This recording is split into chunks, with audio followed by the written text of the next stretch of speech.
bonjour à tous. On se retrouve pour un nouveau CQFR. Comme vous pouvez le voir, je suis un peu en vadrouille, je ne suis pas chez moi, mais je suis présent au rendez-vous avec Théo.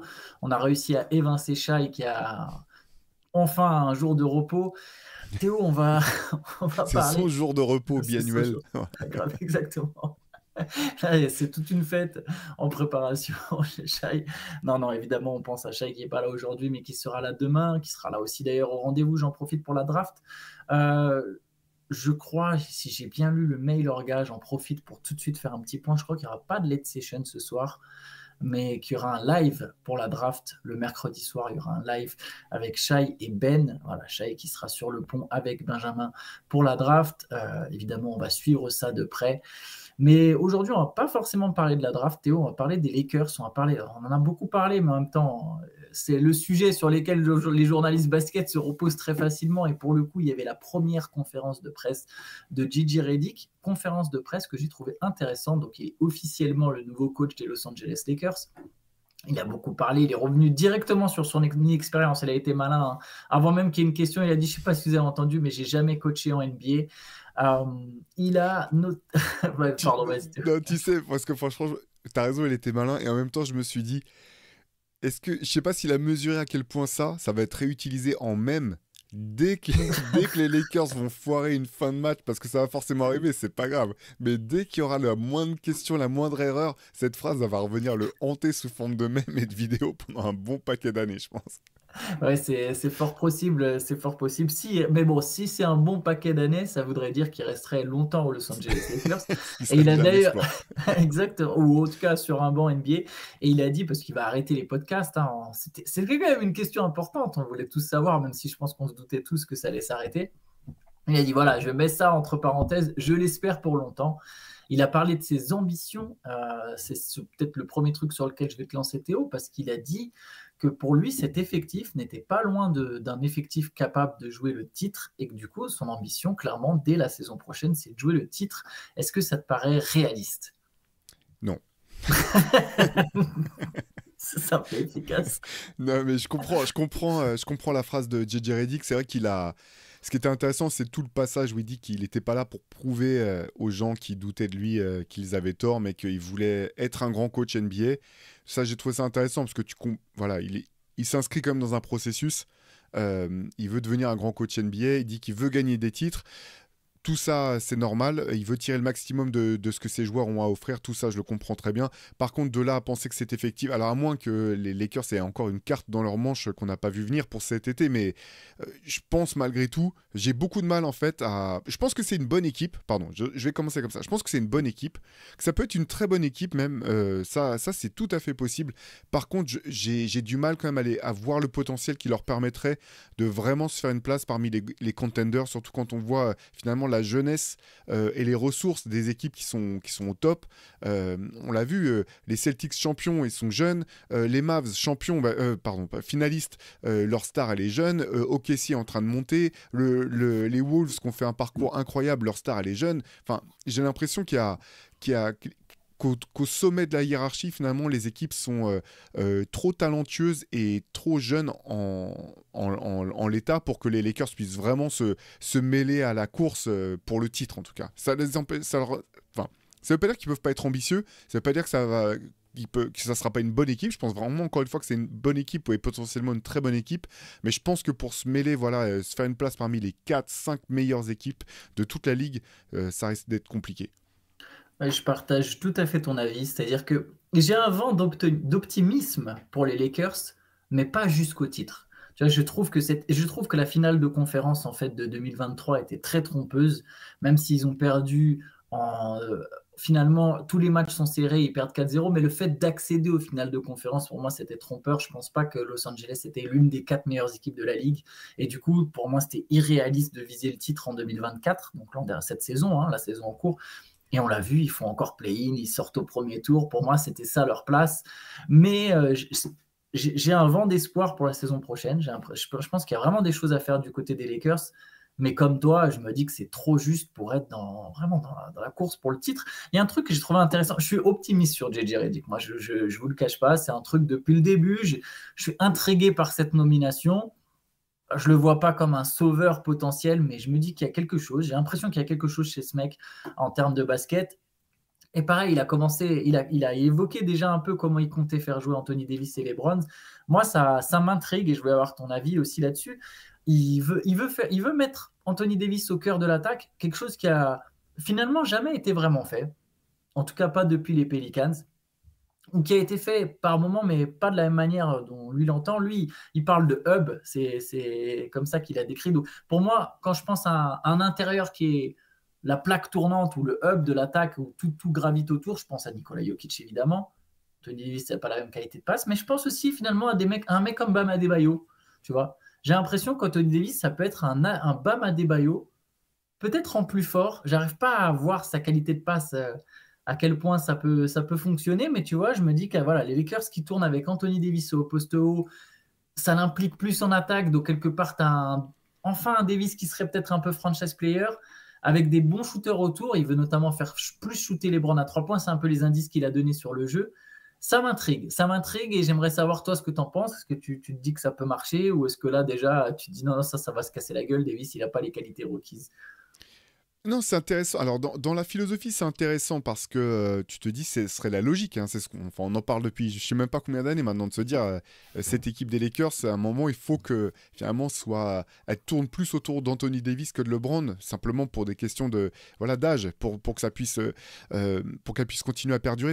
La question que je me pose, en fait, il y a plusieurs questions que je me pose. La première chose qui est sûre, c'est que je pense que de ce qu'on a pu retenir de ces podcasts avec LeBron, c'est que JJ Redick va chercher à utiliser l'espace au maximum.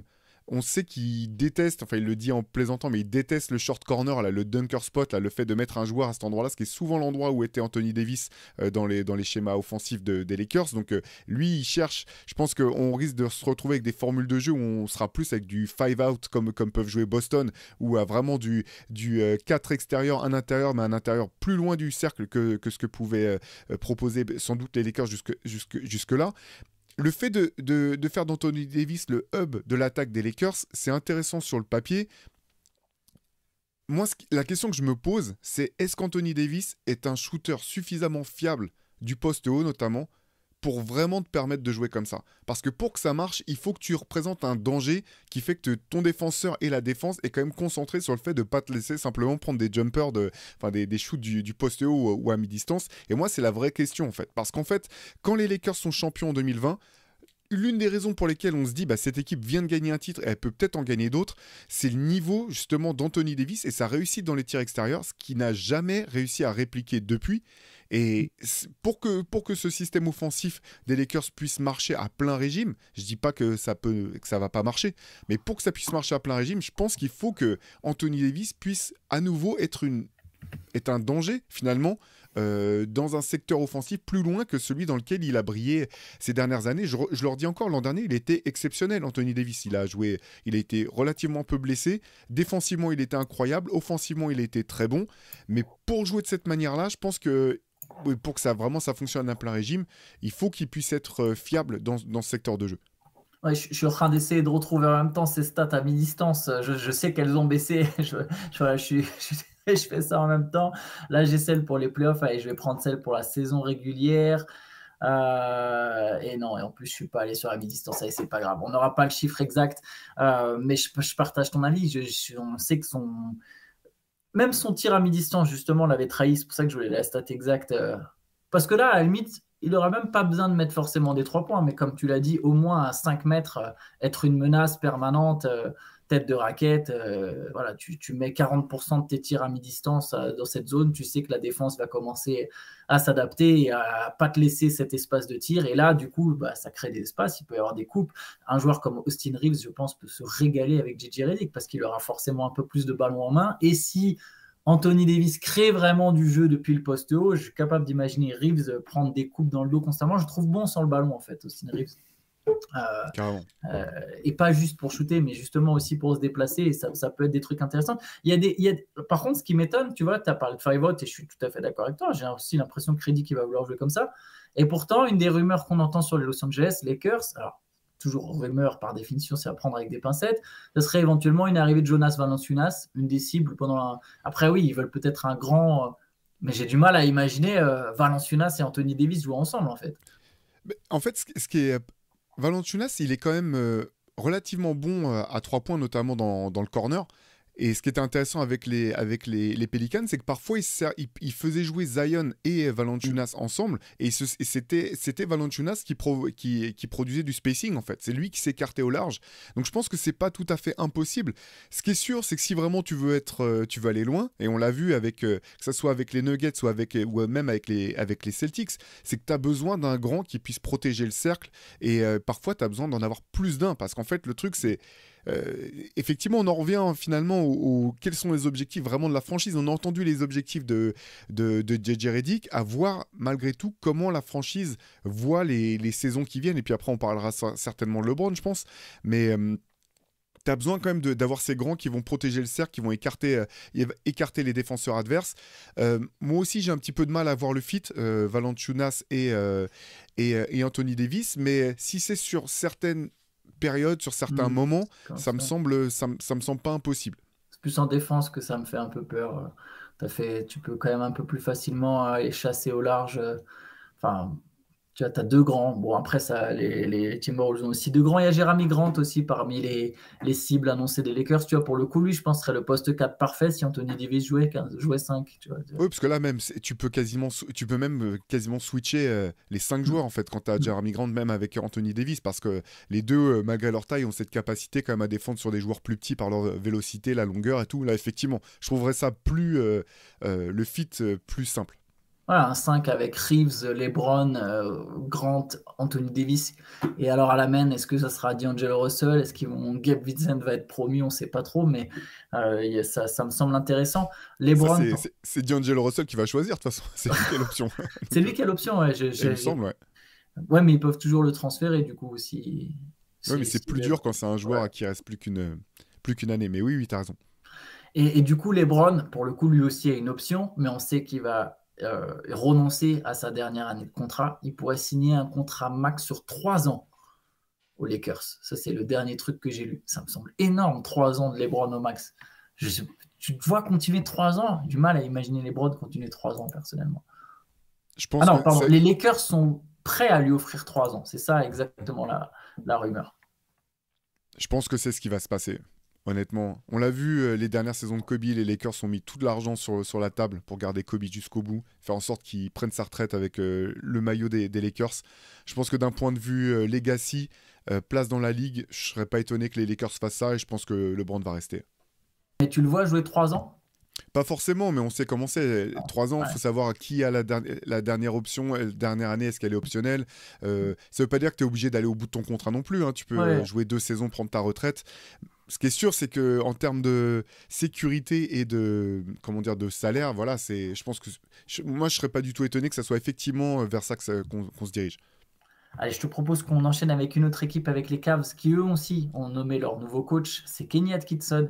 Voilà, Atkinson, un nom qui circulait un peu du côté de plusieurs franchises différentes. Mais bon, les Cavs ont trouvé donc leur coach. Je pense qu'on sera tous les deux d'accord sur le fait que sur le papier, ça nous semble intéressant. Kenny Atkinson, assistant de l'équipe de France d'ailleurs de Vincent Collet aux Jeux Olympiques. Moi, je suis ravi pour les Cavs. Je suis ravi pour Kenny Atkinson qui s'était quand même fait évincer de manière assez sale, je trouve, de ce qui se passait au Nets. Bien sûr, on attend de voir, on peut jamais se projeter, mais je pense que parce qu'il a montré, je pense que c'est l'homme parfait pour la situation. Il y a plusieurs joueurs qu'il a déjà eu d'ailleurs à Brooklyn, que ce soit Jarrett Allen, que ce soit Caris LeVert, dont il avait su tirer le meilleur. On se rappelle, on a déjà oublié, mais à l'époque de cette époque de Brooklyn, on se demandait si Caris LeVert n'était pas un All-Star potentiel dans la conférence Est. Moi, je pense que il a prouvé qu'il était capable de créer un état d'esprit, qu'il était capable de tirer le maximum de jeunes potentiels pour trouver des formules qui fonctionnent. Je pense que là-dessus aussi, son passage du côté des Warriors a dû être très riche sur sa capacité à s'adapter, adapter son style de jeu à au profil de ses joueurs. Donc je pense que c'est un excellent choix pour les Cavs. Ouais, je suis d'accord, je partage avec toi. Moi aussi, je pense qu'il y avait besoin de façon un peu, c'était un cap à passer pour Cleveland, c'était d'avoir un coach qui peut proposer plus de choses que Bickerstaff, même si Bickerstaff était un peu quelque part un bouc émissaire un peu facile, je pense, du côté de Cleveland. La bonne nouvelle, c'est qu'à mon avis, ça va entraîner la prolongation de contrat de Donovan Mitchell. En tout cas, c'est dans les tuyaux. Il pourrait signer jusqu'à 209 millions, je crois, sur 4 ans. C'est quelque chose comme ça. Je pense que les Cavs n'ont pas d'autre chose à faire. Enfin, ils ont intérêt. On a vu que Mitchell est quand même de loin leur meilleur joueur, leur superstar. Et en attendant une éventuelle explosion d'Evan Mobley en attaque, parce qu'il progresse Evan Mobley, mais au point de devenir la première option, tant qu'il n'y a pas ça, je pense qu'ils ont intérêt à ce qu'il y ait Mitchell, qui leur garantit un certain niveau chaque saison, en fait, et leur garantit quasiment d'aller en playoff. Tu sais que si tu as Donovan Mitchell sur une saison, tu sais quand même que tu vas aller en playoff. Tu n'iras peut-être pas très loin non plus, mais tu peux au moins viser les playoffs chaque année. Et je pense que c'est une priorité absolue de re-signer Mitchell, et je pense qu'en prenant Atkinson, ça devrait entraîner la prolongation de contrat de Donovan Mitchell. Ouais, c'est clair. En fait, pour Bickerstaff, c'est vrai que j'avais été un petit peu dur pendant une partie de la saison dernière. Je pense pas que ce soit un mauvais coach. En fait, de toute façon, il n'y a pas de mauvais coach, honnêtement. À ce niveau-là, il n'y a pas de mauvais coach. Mais j'ai quand même eu le sentiment jusqu'au bout qu'il n'avait pas réussi à trouver la meilleure manière d'emboîter toutes les pièces du puzzle, en fait. Parce que cette équipe, il y a du talent, en fait, dans cette équipe. Il y a de la polyvalence. Et j'ai l'impression qu'il n'a jamais vraiment trouvé la manière de faire en sorte que tout ça fonctionne du mieux possible. Je suis curieux de voir comment Kenny Atkinson va s'y prendre. Et je suis aussi curieux de voir quels ajustements à la marge vont faire les Cavs durant cette intersaison. Par exemple, moi, je me pose la question sur... j'étais un peu étonné. J'ai trouvé que la signature de Max Strus était vraiment parfaite pour eux. J'étais un petit peu étonné qu'ils signent aussi George Niang. Et au bout du compte, j'ai trouvé que... Tu vois, c'est un des éléments où j'ai l'impression que c'était un petit peu un doublon, que George Niang finalement s'était jamais vraiment mis dans le bain de cette équipe des Cavs qui a besoin de shoot extérieur. Mais par exemple, je suis curieux de voir si les deux seront conservés durant l'été ou s'il y en a un qui bougera de manière à modifier un petit peu la structure de l'équipe, notamment dans les rotations et les remplaçants. Il y a d'ailleurs une autre question qui concerne même un titulaire, c'est Darius Garland. Il y avait des rumeurs au sujet de Garland, notamment c'était de se dire si Mitchell prolonge, Garland demanderait son trade via Clutch Sport. Je ne sais pas ce que tu en penses. Moi, je vais te dire tout de suite, moi, perso, j'y crois pas trop. Je ne vois pas les Cavs tirer un trait directement sur le duo Garland-Mitchell alors qu'ils viennent de changer de coach. J'ai l'impression que Atkinson, il peut parler à Garland, que ça peut remotiver Garland. J'ai l'impression que c'est quelque part une rumeur qui un peu facile à faire et qui est excitante. Tu vois, tu parles du transfert d'un jeune joueur qui a déjà été All-Star. Je pense qu'en fait, c'est un joueur dont la valeur sera toujours supérieure. En fait, non, la valeur demandée par les Cavs sera supérieure à ce qui sera proposé. Tu vois, tu te diras toujours, bah non, attends, c'est mon All-Star de 25 ans ou 24 ans, je ne vais pas le lâcher contre juste un mec et un tour de draft. Je vais demander beaucoup plus. Donc, voilà, moi, je pense qu'il n'y aura pas de trade de Garland. Mais voilà, est-ce que toi, tu arrives à imaginer Darius Garland partir cet été? Alors, c'est une question compliquée parce qu'en fait, dans le fit, je pense qu'effectivement, si on a d'un pur point de vue terrain, en fait, si tu parles pas de où en sera l'équipe dans 2-3 ans et de ce dont tu auras besoin dans 2-3 ans, d'un pur point de vue terrain, je pense que c'est effectivement le plus dispensable des deux. Et que, voilà, après, il a fait de mauvais playoffs. Je peux pas le formuler autrement, je pense. Défensivement, il a été exploité à chaque match quasiment. Offensivement, il a jamais trouvé le rendement qui a été celui qui lui a permis d'être un All-Star pendant ses playoffs.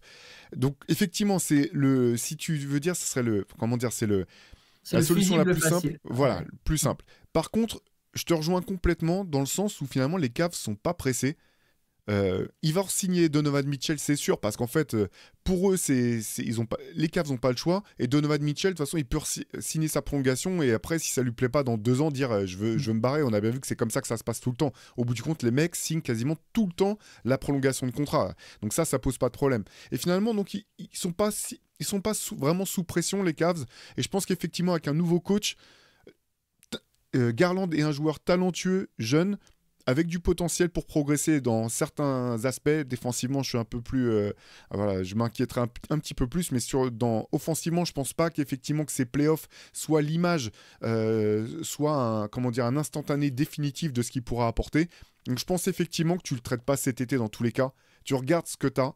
en début de saison, tu regardes comment ça fonctionne avec le projet Kenny Atkinson, et tu ajustes après si besoin. Mais effectivement, de toute façon, sa valeur, elle va être forte quand même à Garland. Même si la saison se passe pas très bien du côté des Cavs, comme tu l'as dit, il est jeune, il a été All-Star. Il y a des tas d'équipes qui pourraient se servir d'un joueur comme ça pour se relancer ou pour comment dire, renforcer leur équipe. Donc voilà, je pense que en tout cas, ils ont eu raison. Même si c'est dur, hein, je pense qu'il fallait du changement pour Cleveland parce que autant ils sont pas dans l'urgence de le trader cet été, autant les échéances vont arriver vite malgré tout du côté de Cleveland. Et il faut qu'ils puissent savoir ce qu'ils ont en fait dans leur effectif et ce qu'ils peuvent espérer en faire. L'ironie, c'est que je pense que le fit, il est condamné à pas marcher d'une manière ou d'une autre, dans le sens où Garland-Mitchell, ce sera toujours trop petit défensivement comme bas court. Et que s'il y a un moment vraiment cette équipe, le scénario absolument optimal pour les Cavs, c'est que Mobley devienne un jour vraiment le meilleur joueur de cette équipe offensivement. Et défensivement, il est peut-être déjà, mais tu vois, soit vraiment le meilleur joueur de cette équipe, soit une superstar. Je sais pas, Estir, tu vois, si on fait les classements, on se dit, Mobley, un jour, c'est un des 8 meilleurs joueurs du monde. Je pense pas que Mobley ait ça entre les mains, mais je parle vraiment du scénario optimal, tu vois, parce qu'il y a eu un moment le terme talent générationnel apposé à son nom, même si je pense que c'est un terme qui est dit un peu trop facilement par moment. Si Mobley devient ce joueur et que Mitchell est d'un coup la deuxième option de cette équipe, là, c'est monstrueux comme possibilité. Mais là, je pense que dans ces moments-là, Garland, en fait, il saute. Tu vois, si tu fais venir un gars plus polyvalent sur le poste 1-2, un défenseur, un mec qui est capable de switcher sur les écrans, de bien défendre. Et du coup, tu n'as plus que Mitchell, entre guillemets, à cacher. Je pense que ça, c'est le scénario optimal pour les Cavs si vraiment Cleveland devait viser le titre un jour, ce qui, je pense, n'arrivera pas là avec cette équipe. Mais tu as une équipe jeune, intéressante. Et je pense qu'avec un nouveau coach, ça va être une équipe intéressante à suivre, je pense, l'an prochain, Cleveland. Oui, carrément.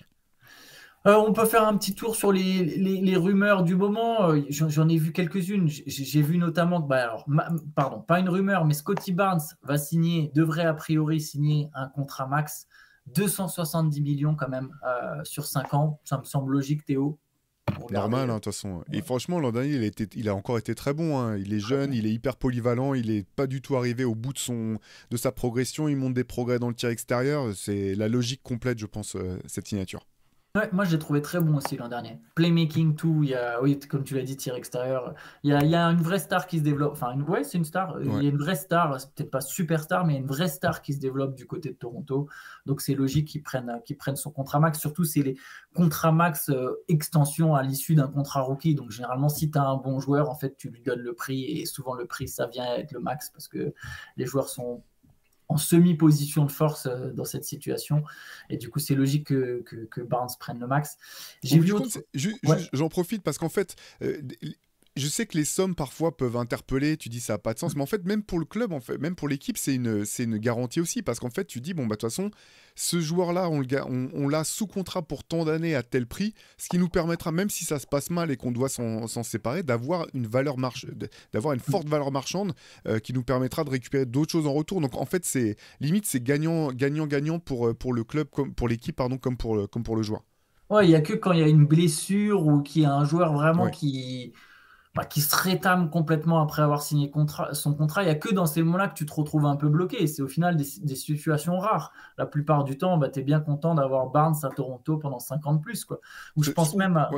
Ouais, ou des joueurs vieillissants en fait, parce qu'en fait, même une blessure sur un joueur aussi jeune que ça, il faut vraiment que ce soit une blessure catastrophique en fait, pour que ça entame vraiment sa valeur, je pense. C'est vrai. Non, mais tu sais, je pense par exemple, si tu es dans le cas d'un Ben Simmons, tu vois. Oui. Si Ben Simmons, il y avait eu tous ces problèmes au dos dans la foulée de son contrat rookie, ce qui n'a pas été le cas. Je crois que c'est son deuxième contrat où il y avait vraiment les blessures, mais là maintenant, d'un coup comme ça, j'ai un doute. C'est là où ça peut devenir plus problématique. Mais c'est des situations rares. T'imagines les Timberwolves si... Enfin, je veux dire, bon là, Anthony Edwards, il a explosé avant même qui est son extension sur la table, mais ce genre de choses, tu es obligé de donner. En fait, tu donnes et tu es content d'avoir un joueur comme ça pendant 5 ans de plus. Je voulais un peu parler aussi de Paul George.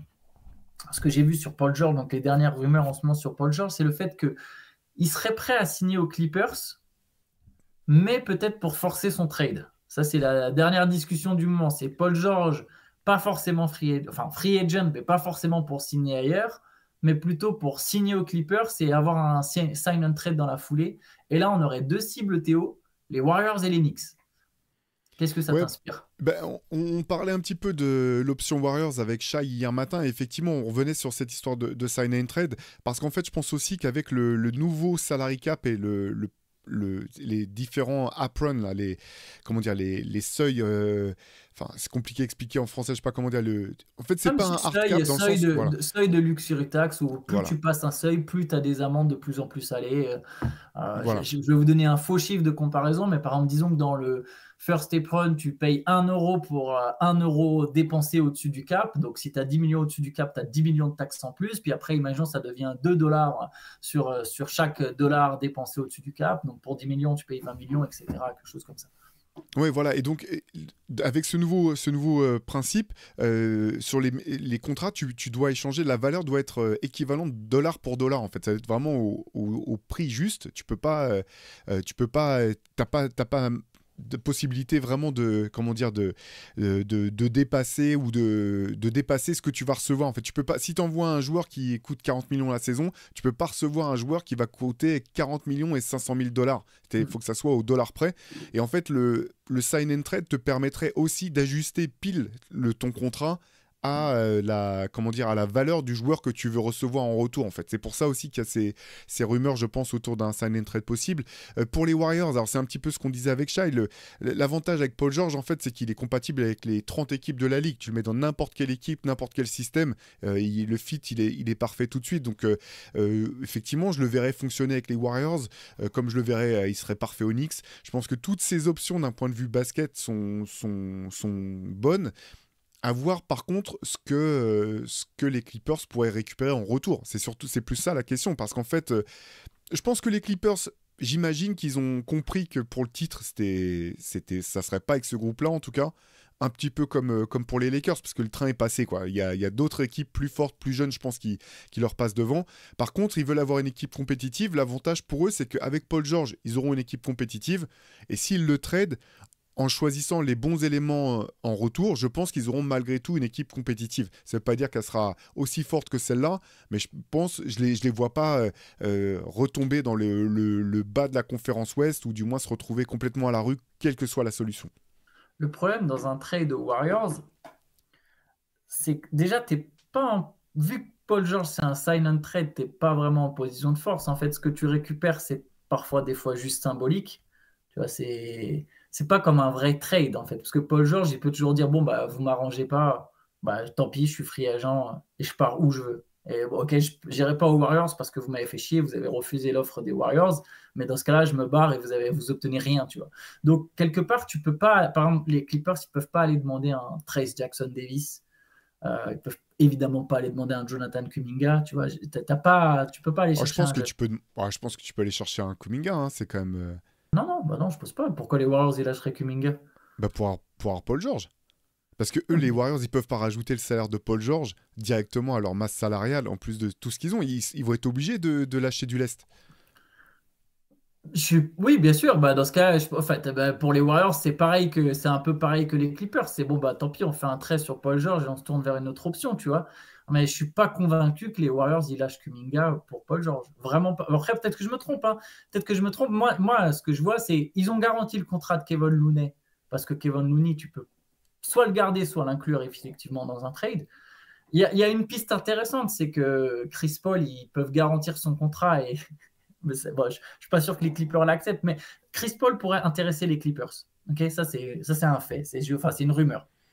Maintenant, je ne suis pas sûr qu'il s'intéresse à un Chris Paul qui vaut 30 millions, tu vois. Mais tu peux toujours garantir le contrat de Chris Paul et envoyer Paul, Looney et un autre joueur. Mais honnêtement, je ne suis vraiment pas convaincu que les Warriors ils tirent un trait sur Kuminga, qui est le seul jeune qui a un potentiel dans cette équipe proche d'un All-Star, même si Podziemski et Trey Jackson Davis sont intéressants. Parce que aussi, tu as Paul George, mais est-ce que Paul George, Curry et Draymond Green, ça te donne le titre? Je pense pas, tu vois. Je pense vraiment pas que tu vises le titre avec ça. Et du coup, tu t'es très vieillissant tout en ayant perdu Kuminga. Pour moi, c'est trop risqué, hein. Moi, je pense que c'est plus une offre. Allez, Podziemski, peut-être le seul jeune prêt à lâcher, ou Jackson Davis, et encore, ça m'étonnerait. Vraiment, ça m'étonnerait. Mais là, d'un point de vue salaire, jamais tu peux pas mettre un sign and trade avec ces salaires-là, en fait. Tu peux mettre Wiggins, Looney. Ah, mais Wiggins, oui, mais c'est un joueur Ouais, important, Wiggins. ouais, Wiggins, c'est un joueur important, oui. Mais pas Kuminga, c'est ça que je veux te dire. Tu vois, Non, Wiggins, sa je pense pas valeur. qu'il y aura Wiggins et Kuminga. Je pense pas qu'il y ait Non. les deux. Mais en fait, ils seront obligés de lâcher l'un ou l'autre. Oui, mais Je vois pas. Wiggins, c'est différent. C'est pas un jeune qui représente l'avenir de la franchise. Wiggins, on est sur la pente ascendante, en fait. Alors oui, on est à 2 ans d'un joueur qui a pesé dans le titre, mais en fait, on se rend compte depuis que c'était, tu vois, sa saison All-Star, tout ça, au final, c'est l'éclaircie, c'est pas la norme, tu vois. C'est quelque chose qui se reproduira sans doute pas et qui a un manque de fiabilité de Wiggins. Et aujourd'hui, si on oublie ce trade de Paul George, si aujourd'hui les Warriors, imaginons qu'ils veulent transférer Wiggins, c'est un contrat que tu es obligé de dump, en fait. Tu es obligé de mettre des pics avec pour convaincre l'autre équipe de le céder. C'est pas une valeur marchande, c'est une valeur négative aujourd'hui. Je suis pas aussi sûr que toi, en fait. Parce qu'on en parlait hier avec Shai. En fait, on sait toujours pas ce qui se passe. On sait toujours pas, en fait, quels sont ses problèmes personnels. On n'a jamais su vraiment. Et ça, il y a que les Warriors qui savent vraiment où il en est par rapport à ça. C'est un joueur qui a 29 ans. Il est pas si vieux que ça. Hein.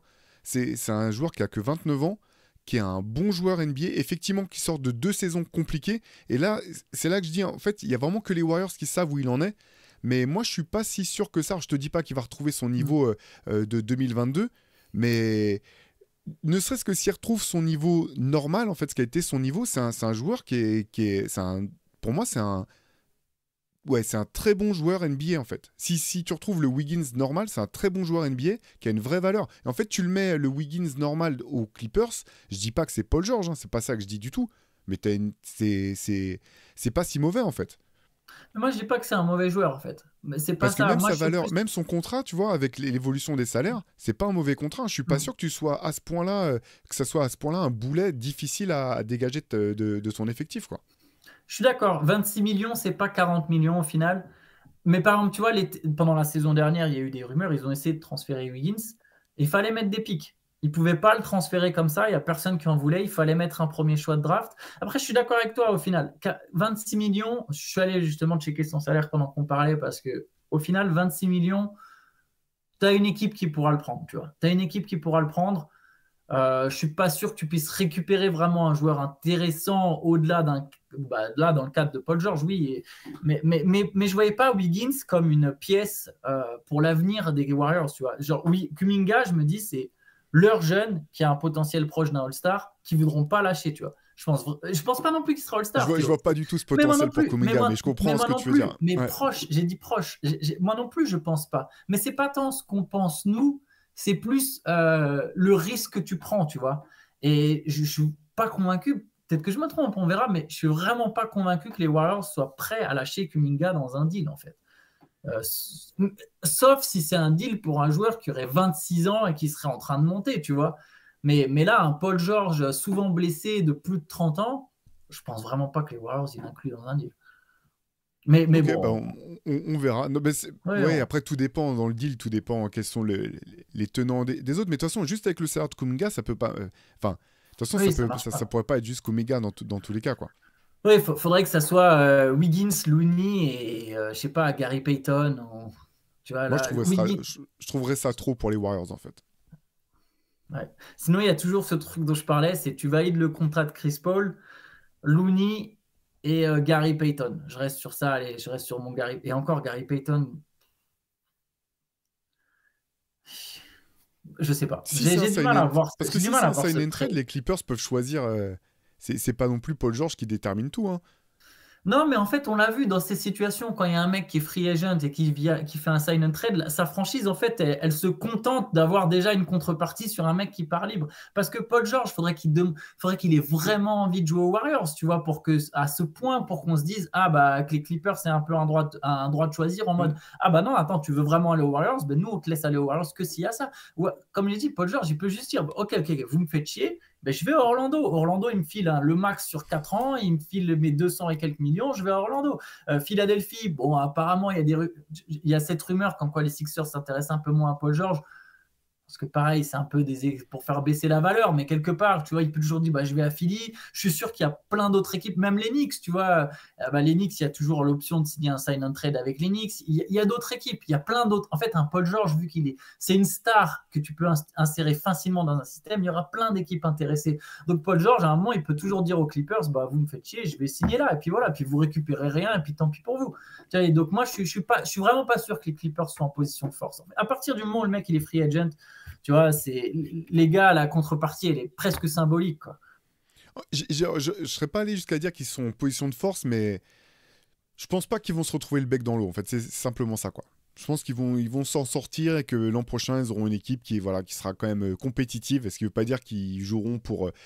L'objectif, c'est qu'ils rentrent dans une salle et que la salle soit pas vide, quoi, et qu'ils puissent proposer une équipe sympa qui va se battre, où tous les soirs, ou quand tu payes ta place pour aller dans la salle de Steve Ballmer, tu dis bah, j'espère que mon équipe va gagner, et je pense que mon équipe peut gagner. Tu vois, je pense que c'est ça l'objectif pour les Clippers. Bah regarde, si tu as Chris Paul, Kevin Looney et Gary Payton... Chris Paul, j'y crois pas du tout, en fait. Non, bah non plus, j'y crois pas, mais c'est pour vraiment... James Harden. James Harden, il est free agent d'ailleurs, au passage. Oui. C'est vrai qu'on en parle peu, mais James Harden... Oui, ça ferait trop, ça ferait un embouteillage sur qui a la balle. Mais Chris Paul, c'est parce que c'était pour mettre un gros salaire dans la balance. Oui, bien sûr. Mais oublions même Chris Paul. Restons juste sur Looney et Payton, et on ne sait pas qui est le troisième, ok? On ne sait pas qui est l'autre mec sur les Warriors. Tu as James Harden, Russell Westbrook, Kawhi Leonard, Norman Powell, Gary Payton, Kevin Looney, Ivica Zubac. J'avais dit on oublie le troisième, et il y a d'autres gars dans les Terrence Mann. En fait, tu as suffisamment de joueurs pour être compétitif, tu vois. Oui, tu as perdu Paul George, tu n'as pas forcément récupéré du lourd en échange, mais tu as quand même cette équipe compétitive dont tu parles. Ouais. On verra ce feuilleton. Je pense de toute façon que c'est difficile de faire venir une star au Warriors. Je me rends compte, ça tout dépend de l'autre équipe, quelle valeur elle accordera à Wiggins, ou la valeur que les Warriors accordent à Kuminga. Tu vois, est-ce que ça se rapproche de ce que tu as dit, de ce que vous avez dit avec Shai, ou est-ce que ça se rapproche de ce que je pensais? On suivra ça. En tout cas, ça sera un des feuilletons finalement des prochains jours. Ça, c'est sûr. Ouais. Ça risque de se régler finalement assez vite. Dès le début de la free agency, il faudra prendre une décision sur Paul George. Donc, on verra ce que ça donne. Restez au rendez-vous. Dans les CQFR, on traitera évidemment ça, les signatures, les rumeurs, les trades. Tout ça sera tout l'été, quasiment tout l'été, parce qu'il y aura une coupure, mais en tout cas, le début de la free agency, la partie avec les plus grosses signatures, on sera évidemment, donc comme je l'ai dit, au rendez-vous pour la draft. Demain, on parlera peut-être un peu de la draft, ça dépend ce qui est tombé d'ici là, mais la draft, le premier tour, c'est dans la nuit de mercredi à jeudi, c'est plus dans la nuit de jeudi au vendredi, comme d'habitude. N'oubliez pas maintenant que ça se fait sur 2 jours, donc dans la nuit de mercredi à jeudi, puis ensuite le deuxième tour dans la nuit de jeudi à vendredi. On a quand même peut-être 5 Français qui seront draftés au total. On fera peut-être une émission spéciale aussi, Théo. Ouais, on fera un podcast en retour, normalement vendredi, pour analyser, voir un petit peu les gagnants, les perdants de la draft, des équipes, etc. On devrait faire ça vendredi, pardon. Donc voilà, beaucoup d'actualités sur la chaîne Basket Session. Restez branchés et nous, on se retrouve demain. Ciao à tous. Ciao.